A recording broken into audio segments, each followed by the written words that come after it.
नमस्ते दोस्तों, स्वागत है आपका शाइनिंग भारत चैनल पर। दोस्तों आज हम आए हुए हैं देहरादून राधा धोनी जी के घर पे। रात को आखिर हुआ क्या है? ये देखिए दोस्तों, ये उनकी गाड़ी है। गाड़ी की हालत देखिए आप, किस कंडीशन में है गाड़ी।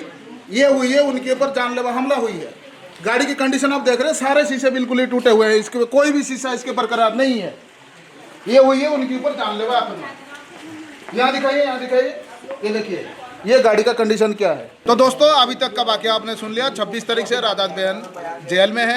अभी तक हमने जितने लोगों से बात किया है उनमें से गौशाला के नाम बार बार आ रहा है। हम कोशिश करेंगे कि गौशाला का फुटेज भी आपको मिले। जिस महिला ने एक गौशाला में हो रहे पशु अत्याचार के ऊपर आवाज उठाया, पुलिस को इन्फॉर्मेशन दिया, उसी महिला को 26 तारीख से जेल में डाला हुआ है। आखिर इसके पीछे वजह क्या है हम गौशाला कवर करके आपको बताएंगे।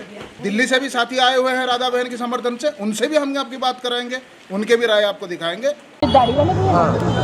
मैं दिल्ली से आया हूँ और मेरा नाम राकेश शर्मा है और मैं भी एक गौ सेवक हूँ और हम भी अपना गौशाला चलाते हैं दिल्ली के अंदर। हमारी एम्बुलेंसें चलती हैं निःशुल्क दिल्ली के अंदर। और हमने ऐसी घटना का ये पता चला कि भाई देहरादून के अंदर ऐसी घटना हुई है, हमारी राधा बहन को जो है जेल भेज दिया गया है। तो उसके हम समर्थन के लिए, सपोर्ट के लिए हम जो है यहाँ पे पहुँचे हैं अपनी बहन को सपोर्ट करने के लिए और मोहित भाई को सपोर्ट करने के लिए। आप राधा बहन के घर पे गए थे? जी, हम राधा बहन के घर गए थे, उनके परिवार से मिले और उनके बच्चों से मिले। तो अब जो है अगली जो कोर्ट की कार्रवाई चल रही है, जल्द से जल्द जो है बहन को जमानत मिल जाए और वो बाहर आए। देखो प्रशासन तो जो है ना तो हमारे को भी वो कर रहा है। अभी हम प्रशासन से भी हमारी बात हुई है, हमने बोला उनको कि भाई हमारे को एक बार गौशाला जाने दो। और गौशाला में जो अव्यवस्था है, क्या पता गायें भूखी हैं, प्यासी हैं, भाई हम कम से कम एक बार देख लें गौशाला के क्या हालात हैं। और वहाँ देख के हम अगर कोई अव्यवस्था होगी तो हम उसको कोशिश करेंगे कि भी हम गौशाला की जो व्यवस्था, चारे पानी की व्यवस्था को करें वहाँ पर, वो ठीक कराएं उस चीज़ को। लेकिन पुलिस हमारे को तब भी परमिशन नहीं दे रही है वहाँ जाने की। हमने अभी SDM कोर्ट में भी मैं गया था, वहाँ भी बोला था, उन्होंने बोला कि आपका ये एरिया नहीं है, वो विकास नगर आप जाओ। अब विकास नगर जाएंगे तो 1.5 घंटा विकास नगर जाने में लग जाएगा, तब तक SDM साहब चले जाएंगे, परमिशन मिलेगी नहीं तो अंदर जाने नहीं देगा। और हम लोग आए दिल्ली से हमारी टीम आई है यहाँ पे और गौशाला को देखने के लिए, जो यहाँ की अव्यवस्था हो रही है उसको देखने के लिए। और अब हमारी जो बहन राधा बहन को जो जेल में कर दिया गया है उसके परिवार से मिलने के लिए और मोहित भाई के परिवार से मिलने के लिए। तो अभी तक आपको वो गौशाला जाने का परमिशन नहीं, अभी तक हमारे को गौशाला जाने की कोई परमिशन नहीं मिली है। लेकिन हमने अभी भी प्रशासन को फ़ोन करके ये बोला है कि हम गौशाला आ रहे हैं, आप अपना उच्च अधिकारियों से बात कीजिएगा। हम कोई यहाँ उपद्रव उतारने या कोई यहाँ की अव्यवस्था करने हम यहाँ नहीं आए। हम यहाँ व्यवस्था बनाने के लिए हो, सब कुछ ठीक करने के लिए आए। जो गौशाला में व्यवस्था फैल रही है, जो वीडियो हम देख के यहाँ पहुँचे हैं दिल्ली से देहरादून, तो जो वीडियो के माध्यम से हम जो है यहाँ दिल्ली आए, हमारा ग्रुप आया, हमारी टीम यहाँ पर पहुँची। गौशाला के जो संरक्षक थे जिनके साथ राधा बहन की झड़प हुआ था, झड़प क्या हुआ था? वो संरक्षक और उनके लोगों ने मिलकर इनके ऊपर आक्रमण किया था। हाँ, उन्होंने बहन पे ही आक्रमण किया। और पुलिस तो अब ये बता रही है कि भाई इन्होंने वहाँ ऐसे बोला, धमकियाँ दी, ये दिया वो दिया। लेकिन अगर बहन ने ऐसे किया है तो वो बाबा कहाँ है? तो बहन को तो अगर भागना चाहिए था वहाँ से, लेकिन वहाँ से तो बाबा फरार है। बाबा को अभी तक नहीं पकड़ा है पुलिस ने, और जिसमें कि बाबा को भी साथ में जेल में होना चाहिए था। अभी तक बाबा पे अभी कोई कार्रवाई नहीं हुई है। वो पुलिस बता रही कि नगर निगम को सौंप दी है, हमने लेटर दे दिया, FIR कर दिया, कर दिया, वो कर दिया। ये तो बस कागजों में ही रहेगी, लेकिन असली कार्रवाई क्या हुई है अभी तक? बाबा पे FIR हुआ? अभी तक तो कुछ नहीं हुआ। हमने तो पता नहीं चला कि भी FIR होना। पुलिस बोल रही है कि हमने FIR कर दिया। अगर FIR हुई है तो बाबा कहाँ, उसको भी पकड़ो, उसको भी जेल में डालो। जी, FIR हुआ तो FIR कॉपी तो नहीं, हमारे को कुछ नहीं दिया उन्होंने, हमारे को कुछ। 26 तारीख का घटना 30 तारीख हो गया जी, 4 दिन में FIR कॉपी तो दे देना चाहिए ना। बिल्कुल दे देना चाहिए, लेकिन वो पुलिस बोल रही है कि अपने मुंह से बता रही कि हमने FIR कर दी, बाबा को इस तरीके से पकड़ेंगे। वो अपनी जो है अनगिनत जो है कहानियाँ हमारे को पढ़ा रही है, आश्वासन देने के लिए। नहीं, अभी पुलिस ने अगर बाबा को पकड़ना चाहती तो पकड़ सकती, कोई बड़ी चीज़ नहीं। पुलिस के लिए कोई बड़ी चीज़ नहीं किसी को पकड़। बाबा कौन से खेत की मोड़ी है? चलिए धन्यवाद। अगर इसे अभी 1-2 दिन में इसका कोई प्रतिक्रिया नहीं आया तो क्या फिर दोबारा आएंगे? हाँ जी, बिल्कुल आएंगे। अगर कुछ ऐसा, अगर गौशाला में सुधार नहीं हुआ या गौशाला को किसी अच्छे संगठन या अच्छी NGO संस्था को नहीं दिया गया, या नगर निगम ने खुद जिम्मेदारी नहीं ली, या वहाँ पर जो 300 के लगभग जो गायें हैं उनकी अगर वो भूख के मारे अगर और गायें वहाँ पर मरती है तो तब कौन जिम्मेदार होगा इस बात का? तब नगर निगम जिम्मेदार होगा, तो तब भी आवाज़ उठाई जाएगी। तब क्या नगर निगम या दिल्ली ये उत्तराखंड पुलिस है जो है, तब संगठन के लोगों को या बाहर से जो लोग आए हैं जो वीडियो डाल रहे हैं, क्या उन लोगों को दबा देगी? कब तक ऐसा करेगी? अब जिम्मेदारी तो लेना ही पड़ेगा। लेकिन अगर अभी भी अगर कुछ नहीं हुआ तो तब 500 क्या 5000 भी आएंगे दिल्ली से। मेरा नाम दक्ष चौधरी और मैं दिल्ली से हूँ। सभी को जय श्री राम, जय गौ माता। और यहाँ पे आने का हमारा एक ही मकसद था, क्योंकि हमारी राधा बहन है जो कि गौ माता को लेकर सेवा करती हैं, हिंदुत्व को लेकर सेवा करती हैं, हमेशा धरातल पे काम करती हैं। हमसे जो कनेक्ट हैं वो इसी चक्कर में एक हमारा एक बॉन्डिंग बनी हुई है कि हम भी गौ माता की सेवा कर रहे हैं, वो भी कर रही है। तो हमें जो खबर लगी कि भाई उन्होंने जो गौशाला इनलीगल तरीके से चल रही थी, उनमें क्या था कि भाई गौ माता की बहुत बेकदरी हो रही थी, बहुत हालत ख़राब थी उन गौशालाओं की। उन्होंने उसका पर्दाफाश करा, जिसके चलते उल्टा उन पर प्रशासन ने झूठे मुकदमे लगा के, और इसमें जो एक हरिओम बाबा का नाम आगे आ रहा है, वो जो दोनों गौशाला थी वो हरिओम बाबा के अंडर में थी, जो चला रहा था हरिओम बाबा। उसने मारपीट करी गौ सेवकों के साथ में, और हमारी बहन के साथ में उसने मारपीट भी करी है। तो हम केवल यहाँ पे अपनी बहन के साथ खड़े होने आए, उसकी सुरक्षा के लिए और उसके हक के लिए। इसकी जानकारी हमारे भाई है, उसने हमें वीडियो सेंड करी, और हम वैसे भी जुड़े पड़े हैं राधा बहन से। तो अपना भाई था, उसने सेंड करी, उसने बताया मामला कि भाई ऐसे ऐसे बात हुई है, और ये उसने वीडियो भेजी हमें। वीडियो देख के हम फिर यहाँ पे पहुँचे।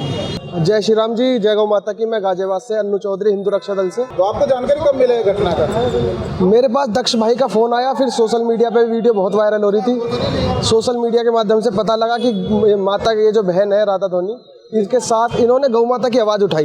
गौ माता की आवाज़ उठाने के बाद इन्हीं के ऊपर केस लगाए गए और इन्हें जेल में बंद गया। इनके साथ मारपीट भी हुई गौशाला में। मैं तो आपके चैनल के माध्यम से पूछना चाहता हूँ प्रशासन से कि इतनी नौबत क्यों आई, क्यों जांच नहीं करी गई। और चलो अब जो भी हो गया, लेकिन आगे ऐसी नौबत ना आए, तो हर गौशाला की जांच होनी चाहिए, जांच होनी चाहिए। और इस राधा धोनी पे जो भी धाराएं लगाई गई हैं, संगीन धाराएं, उसे हटाकर इन्हें रिहा करा जाए। और ये जो बाबा है, पाखंडी बाबा को चैलेंज है, और प्रशासन को भी चैलेंज है। अगर इस पर मुकदमा नहीं होता तो हम और बड़ा आंदोलन करेंगे, और इस तरीके के गौशाला चलाने वालों पे सख्त से सख्त कार्रवाई आप लोग करो, नहीं तो हम लोग फिर करने का काम करेंगे। जैसे ये कार्रवाई 26 रात को हुई है, आपको लग रहा है प्रशासन इसमें आनन फानन में कार्रवाई किया हुआ है? नहीं, प्रशासन ने आनन फानन में कार्रवाई उन लोगों पे करी जिनने गौ माता की सेवा करी, गौ माता के लिए आवाज उठाई, उन्हीं पे मुकदमे लगाकर उन्हें मारा गया। एविडेंस है, ऑन रिकॉर्ड वीडियो है, प्रशासन के पास भी है, सोशल मीडिया पे वायरल भी हो रही है। फिर भी प्रशासन ने मिलकर उन पर मुकदमे लगाए, उन्हें जेल, उन्हीं की पिटाई हुई जो गौ माता के लिए आवाज उठा रहे हैं, उन्हीं को जेल में डाला गया। उनके साथ एक भाई है, उसके ऊपर भी संगीन धाराएं लगा के 24 लोगों पर मुकदमे लगाए। 24 लोगों पर प्रशासन ने अभी हमें बताया कि 22 लोगों पर जो मुकदमे लगे, अगर वो नहीं दिखते उसमें वीडियो में, तो उनसे मुकदमे हटा लिए जाएंगे। लेकिन मेरा ये निवेदन है, ऐसी नौबत क्यों आई? इसमें किसका फेलियर रहा? शासन का रहा, प्रशासन का रहा, या जो बाबा है उसका रहा? क्योंकि सीधा ये आप एक बात बताओ, हम लोगों पर गुंडा का वो एक चिन्ह लगा देते हैं कि भाई ये गुंडे हैं, गौ माता की सेवा करने वाले गुंडे हैं। तो आप गुंडे बनने की नौबत क्यों आने दे रहे हो? मैं तो आपके चैनल के माध्यम से ये पूछना चाहता हूँ सभी से, क्यों? और हमें दिल्ली से आने की क्यों नौबत आई? इतने सारे यहाँ संगठन है आपके देहरादून में, फिर भी यहाँ एक होकर उस बहन के लिए क्यों आवाज नहीं उठाई जा रही? और क्यों इस तरीके की एक्टिविटी हो रही है कि उसके साथ मारपीट हुई और फिर उसे जेल में डाला गया? हमारी पुलिस प्रशासन से बात हुई, पुलिस प्रशासन ने हमें आश्वासन दिया है कि जो 22 लोग हैं उन लोगों पर उनको नहीं सजा दी जाएगी, ना उन्हें अरेस्ट किया जाएगा। लेकिन जो दो है ना, एक राधा धोनी बहन और एक भाई, उन दोनों पर जो दोनों जेल में हैं, उन पर जो मुकदमे लगाए हैं उनको भी खारिज करा जाएगा और उन्हें रिहा करा जाएगा। अगर नहीं करते तो भैया हम फिर दोबारा आंदोलन करेंगे। हो सकता है हम देहरादून में ही रुके, और अगर 1-2 दिन में अगर उन्हें जमानत नहीं मिलती तो हम फिर दोबारा देहरादून में और विशाल आंदोलन करेंगे अब की बार, और भारी संख्या में। और इस बाबा को अरेस्ट करना जरूरी है, नहीं हुआ तो फिर दोबारा आंदोलन करेंगे। जय। परिचय दें। मेरा नाम हिंदू अमित सिंह राठौर है, और काफ़ी वर्षों से हम लोग सनातन और हिंदू रक्षा और गौ माता की सेवा करते आ रहे हैं। तो हम लोगों को जैसी सूचना मिली कि राधा बहन जो है हमारी, राधा धोनी सेमीवाल जी, उनके ऊपर एक फर्जी मुकदमे साजिश करके लगा दिए गए। ये बड़ा चिंता का विषय है। उत्तराखंड जिसे हमारी देवभूमि कहा जाता है, उस देवभूमि में हमारी बहन जो निरंतर कई वर्षों से हम लोग निरंतर उनके कांटेक्ट में हैं, उनसे संपर्क में हैं और देख रहे हैं कि देवभूमि को अगर सर्वप्रथम किसी नारी शक्ति ने मज़ार मुक्त किया है और जिहादियों से संघर्ष और जो लोहा लिया है वो राधा सेमीवाल है। और राधा सेमीवाल बहन को साजिश के तहत उन लोगों ने झूठे मुकदमों में फंसा दिया जो लोग गौशाला के नाम पर धंधा केवल उनकी दरिद्रता पे कर रहे हैं कि जो राधा बहन ने वहाँ पर स्थिति और परिस्थिति उजागर कर दी, जनता के सामने रख दिया कि वहाँ पर हमारी गौ माता कितनी दयनीय स्थिति में संघर्ष कर रही हैं। लगभग वहाँ पर मैंने जो वीडियो के माध्यम से देखा कि वीडियो के अंदर लगभग 20 से ज़्यादा गौ अवशेष हमने वहाँ पे देखे और सबकी आंखें जो राधा बहन वीडियो के माध्यम से दिखा रही हैं कि गौ माताओं की आंखें नहीं हैं। और ये बड़ा चिंता का विषय है कि ये गौशाला और ऊपर से वो सरकारी गौशाला जो गौ सेवा के नाम पर अपना धंधा और अपने घर का चंदा इकट्ठा करके अपने घर का रोजगार चला रही है केवल गौ माता के नाम पर। मैं अपनी बहन के साथ हूँ और मैं आह्वान करता हूँ समस्त उत्तराखंड के लोगों से कि हमारे घर की बेटियाँ अगर धर्म रक्षा के लिए लड़ रही हैं और उनके ऊपर फर्जी मुकदमे लगाकर जेल भेजने का कार्य अगर यहाँ की सरकार कर रही है और यहाँ का पुलिस प्रशासन कर रहा है तो ये जांच का विषय है। मैं माननीय मुख्यमंत्री धामी जी से कहना चाहता हूँ कि क्या ऐसा दोष कर दिया हमारी बहन ने कि उनको जेल भेज दिया। सिर्फ उस सरकारी गौशाला का एक सच दुनिया के सामने रख दिया जो उस गौशाला की चार दीवारी के अंदर दयनीय स्थिति में हमारी गौ माताएं तड़प कर अपने प्राण त्याग रही थी। सिर्फ यही सच दिखाना मात्र एक उनका अपराध हो गया। मुझे नहीं लगता कि सरकार और सरकार के जो यहाँ आला अधिकारी हैं वो न्यायपूर्ण संगत कार्रवाई कर रहे हैं, क्योंकि ऐसी कार्रवाई अगर हो रही है हमारी नारी शक्ति पे, हमारी बहन के ऊपर, तो ये घोर निंदनीय है। मैं उत्तराखंड के समस्त लोगों से निवेदन करता हूं कि बहन की आवाज़ बने, उस बहन की आवाज़ बने जिसने उत्तराखंड को मजार मुक्त किया, जिहाद मुक्त किया और सदैव सनातन के लिए लड़ती रही। आज आपकी ज़रूरत हमारी बहन को है, क्योंकि उसके ऊपर फर्जी मुकदमे लगाकर जेल भेजने का कार्य किया गया है और ये बहुत ही निंदनीय है, जिसके लिए हम प्रतिबद्ध हैं कि सरकार तत्काल प्रभाव से सभी लगाए गए झूठे मुकदमे वापस ले, अन्यथा हम लोग धरना प्रदर्शन और आंदोलन के लिए बाध्य हैं। और हम निवेदन करेंगे आप सभी उत्तराखंड वालों से कि बहन के समर्थन में ज़्यादा से ज़्यादा आएँ। बहन की दो बेटियां हैं छोटी, हमने अभी देखी हैं, वो लोग इतने पीड़ित हैं। मैं एक बात पूछना चाहता हूं देहरादून के एसपी साहब से, एसएसपी साहब एक बात बताइए कि क्या राधा बहन कोई आतंकी थी या कोई हिस्ट्री शीटर थी या कोई इतना बड़ा अपराध कर दिया कि आपने रात्रि में 11 बजे उनकी अरेस्टिंग की। माननीय सुप्रीम कोर्ट की जजमेंट है कि आप किसी भी महिला को रात्रि में अरेस्ट नहीं कर सकते हैं, लेकिन आपने रात्रि में अरेस्ट कर लिया।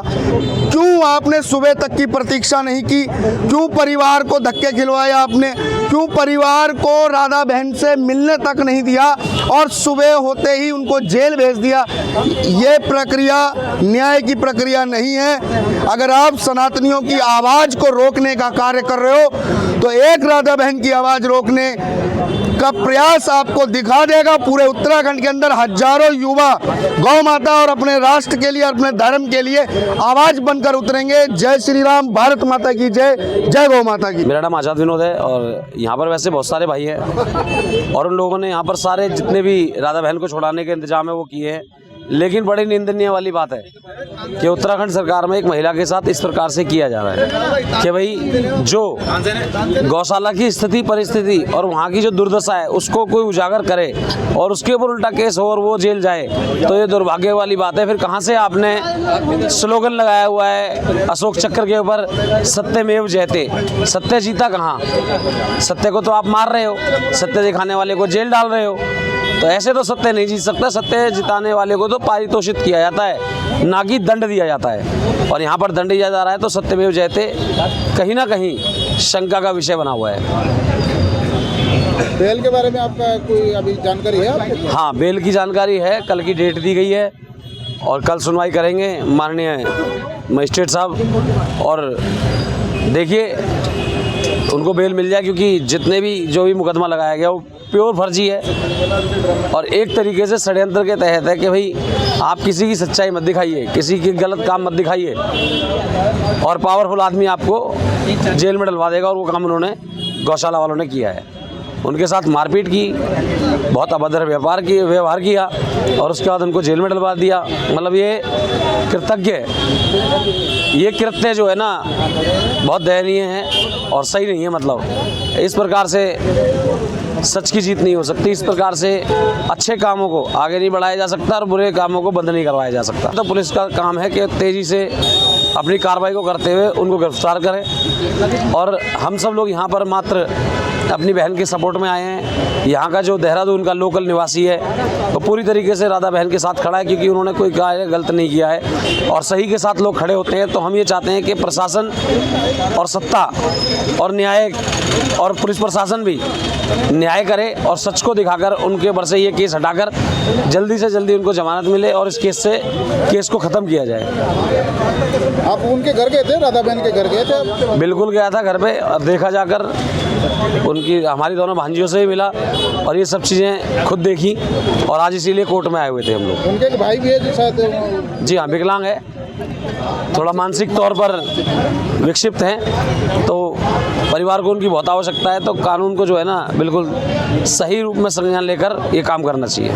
उत्तराखंड में हिंदुवादी सरकार है, बीजेपी की सरकार है, उस स्थिति में ऐसी हो रही है। देखिए बीजेपी सरकार को ऐसे अधिकारियों पर ध्यान देना चाहिए जो संविधान का गलत फायदा उठाते हैं। संविधान किसी का भी नहीं है, संविधान के अंतर्गत ही कोई भी सरकारें आती हैं और सरकारें को इस चीज़ पर ध्यान देना चाहिए कि उनका कोई भी अधिकारी उनकी सत्ता में रहकर संविधान के विरुद्ध जाकर कोई कार्रवाई ना करे, उसकी जांच करे पहले। ये नहीं कि कोई भी आया और कंप्लेंट लिखाएगा किसी के भी नाम पे, तो ऐसे तो पूरे भारत में आधा भारत तो जेल में ही पड़ा रहेगा। तो उसकी जांच करनी चाहिए, अगर कंप्लेंट या FIR दर्ज भी कराई है उसकी जांच करनी चाहिए। ये नहीं कि अगर वो सत्ता पक्ष का है, जानकार है या कोई है, तो उसको बात को मानते हुए उसमें FIR दर्ज करके उसे गिरफ्तार कर लिया जाए सामने वाले को, जबकि वो व्यक्ति सत्य दिखा रहा है। तो आपकी एक कुल मिला के मांग है कि सरकार को इसमें हस्तक्षेप करना बिल्कुल करना चाहिए हस्तक्षेप, क्योंकि कहीं ना कहीं सरकार जांच होनी चाहिए कि आखिर हुआ क्या था। बिल्कुल करना चाहिए, क्योंकि सरकार ही बदनाम होती है और सरकार तो वैसे भी गौरक्षकों की है। मंदिरों का निर्माण अभी आपने रिसेंट में देखा है, तो उस प्रकार से सत्ता बदनाम ना हो, उसके लिए सत्ता को भी एक ऐसा अपना आयोग बनाना चाहिए कि ऐसे कोई अधिकारी आनंद फानन में जल्दबाजी में बगैर कोई जांच किए किसी पर कार्रवाई करके उसको जेल में न डाले, ताकि सत्ता बदनाम ना हो। ऐसे इंसिडेंट होते हैं तो बीजेपी ही अल्टीमेटली बदनामी होती है। बिल्कुल बिल्कुल होती है, क्योंकि हिंदुवादी का ठप्पा बीजेपी पे लगा है, जबकि बीजेपी ऐसा काम करती नहीं है। हिंदुओं के समर्थन में कोई ऐसा बड़ा निश्चय या ऐसा संकल्प नहीं लेती है। वो संविधान के माध्यम से, अपने कानून के माध्यम से चलती है, लेकिन फिर भी बीजेपी को ऐसे अधिकारियों के ऊपर और संविधान की गलत इस्तेमाल करके निर्दोषों को जेल में डालने के ऊपर भी एक आयोग बनना चाहिए।